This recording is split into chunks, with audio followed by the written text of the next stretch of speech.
Bismillahirrahmanirrahim. Assalamualaikum warahmatullahi wabarakatuh. Alhamdulillahi rabbil alamin. Wa bihi nasta'in ala umuri dunya waddin. Sallallahu ala sayyidina Muhammadin khatamin nabiyyin wa ala alihi wa sahbihi ajma'in. Amma ba'd. Ma'asyiral hadirin wal hadirat, pemirsa yang menyaksikan akun YouTube Jalsah Al-Malikiyah dimanapun Anda berada, alhamdulillah, mudah-mudahan Anda semua dalam keadaan sehat walafiat, dalam keadaan berpuasa yang tidak ada uzur, dalam keadaan melaksanakan kewajiban-kewajiban dari Allah Subhanahu wa taala. Amin amin ya rabbal alamin. Ma'asyiral hadirin wal hadirat, bulan suci Ramadan, kalau disebutkan bulan suci Ramadan itu sebetulnya banyak kejadian-kejadian, momen-momen yang penting yang terjadi pada Nabi besar Muhammad sallallahu alaihi wasallam. Malu untuk umat Nabi besar Muhammad kalau tidak mengetahui apa saja kejadian yang penting, momen-momen yang terpenting dalam hidup Nabi yang terjadi di bulan suci Ramadan. Termasuk salah satu daripada momen tersebut, kejadian tersebut yang sangat krusial sekali, yaitu adalah Ghazwatul Badr, peperangan Badr.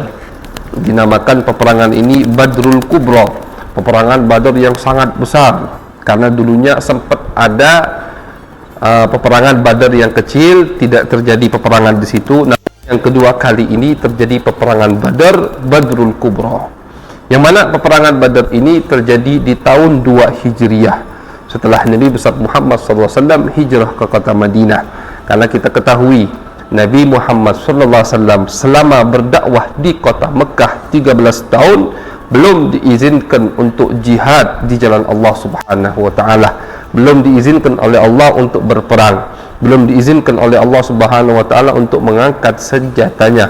Maka dari itu, di zaman sekarang kalau ada orang yang cepat mengangkat senjata, apalagi senjatanya ditodongkan kepada orang muslim, kepada orang yang salat, kiblatnya sama dengan kiblat dirinya, maka orang tersebut jauh dari sunnah, dari hadiun Nabi Muhammad SAW. Nabi Muhammad 13 tahun, itu sahabat yang ada di kota Mekah pada saat itu sudah siap untuk perang, siap mati. Mereka bertanya, Sayyidina Hamzah paman Nabi, Sayyidina Umar bin Khattab paman Nabi, bertanya kepada Nabi, ya Rasulullah, kapan kita ini diizinkan perang oleh Allah Subhanahu wa taala? Kapan kita boleh membela agama Allah dengan kekerasan? Jawab sama Nabi, usburu, sabar, karena aku belum dapat izin dari Allah Subhanahu wa taala.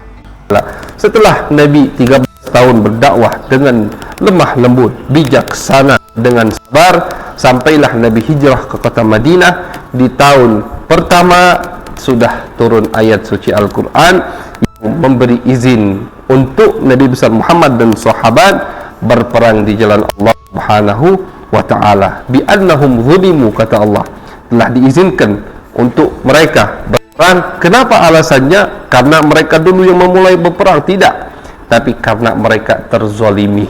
Karena mereka terzalimi, karena mereka dikeluarkan dari tempat rumah mereka, harta mereka dirampas secara paksa oleh orang-orang Mekah yang kafir. Maka dari itu diizinkan oleh Allah mereka untuk membalas daripada yang berbuat zalim kepada mereka. Maka terjadilah peperangan Badar di tahun kedua Hijriah di bulan suci Ramadan. Di bulan suci Ramadan Nabi Muhammad SAW keluar dari kota Madinah. Kalau tidak salah disebutkan di dalam beberapa kitab sejarah tanggal 3 atau 2 Ramadan. Di situ Nabi keluar dari kota Madinah karena tujuan aslinya bukan untuk berperang. Jadi peperangan Badar itu tidak sengaja terjadi peperangan. Asal muasal atau musabbab daripada kenapa terjadi peperangan Badar, karena Nabi mendengar ada kafilah, rombongan yang membawa dagangan dari kota Mekah mau menuju kota Syam. Itu perdagangan, itu ekonomi orang Mekah itu dikelola melalui perdagangan, karena di kota Mekah pada saat itu tidak ada sawah, tidak ada cocok bertanam, tidak ada. Jadi ekonomi mereka itu perputarannya melalui perdagangan. Perdagangannya bagaimana? Dikeluarkan, diimpor, diekspor, begitu caranya perdagangan mereka dulu. Nah, Nabi mendengar ada kafilah besar-besaran, semua orang Mekah meletakkan, menaruh, menitipkan hartanya di kafilah tersebut dan dipimpin oleh Abu Sufyan. Keluarlah kafilah tadi dari kota Mekah menuju kota Syam. Sampai kabarnya ke Nabi agak telat, sehingga ketika Nabi ingin menghadang mereka, kenapa Nabi ingin menghadang mereka? Kenapa Nabi ingin merampas harta itu? Bukan karena Nabi zalim, bukan, karena di dalam harta yang dibawa oleh dagangan tersebut banyak daripada harta orang-orang muhajirin, orang-orang yang hijrah ke Madinah bersama Nabi besar Muhammad SAW. Karena kalau kita Masyarul hadirin, bahwasanya ketika muhajir, orang yang ingin hijrah dari Mekah ke kota Madinah, itu banyak meninggalkan harta mereka. Mereka itu hijrahnya diam-diam, sembunyi-sembunyi. Kalau ketahuan ditahan, disiksa. Jadi mereka hanya membawa yang bisa dibawa oleh kendaraan, unta, kuda, keledai. Hanya yang bisa dibawa oleh onta, kuda, keledai, itu yang mereka bawa.